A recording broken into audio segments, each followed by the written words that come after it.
Dikisahkan dahulu di sebuah daerah yang kini bernama Kampung Tungkop, bersebelahan dengan daerah yang kini menjadi kampus Universitas Syiah Kuala dan Universitas Islam Negeri Araniri Banda Aceh. Hidup seorang gadis cantik jelita. Gadis tersebut bernama Pocut Siti. Dari namanya tersirat bahwa Siti adalah putri seorang bangsawan Aceh. Bangsawan di Aceh disebut Uli Balang.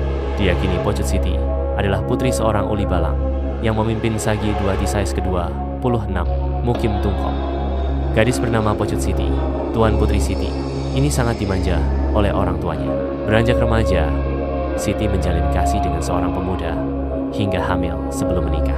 Mengetahui Siti hamil, si pemuda mengajak Siti untuk bersembunyi agar kehamilannya tidak diketahui oleh orang tua dan warga kampung.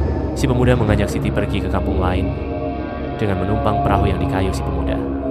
Di tengah perjalanan, timbul niat jahat dari si pemuda.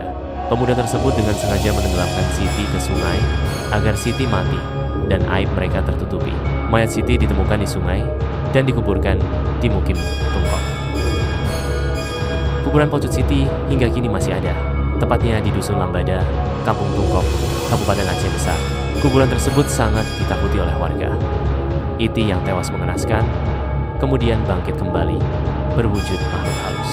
Arwah Siti terlihat bergentayangan setiap malam untuk mencari si pemuda pacarnya yang tega membunuhnya. Akhirnya pemuda tersebut ditemukan tewas dalam keadaan tercekik. Arwah Siti terus bergentayangan hingga kini dan penampakan kuntilanak di daerah ini dan sekitarnya sering dihubungkan dengan arwah Pocut Siti. Versi lain tentang Pocut Siti menyebutkan bahwa Siti adalah putri seorang Uli Balang yang belum menikah hingga usianya lanjut. Rupa Siti sangat cantik. Suatu hari, Siti mengaku dalam keadaan hamil sebelum nikah. Disebutkan orang tuanya sangat marah dan merajam Siti hingga meninggal. Sejak kematiannya, terlihat penampakan burung kuntilanak di daerah tersebut yang diyakini warga sebagai jelmaan Pocut Siti. Arwah Pocut Siti kerap mengganggu warga hingga dilakukan ritual di pusara Pocut Siti yang berada di Kampung Tungkop, Aceh Besar.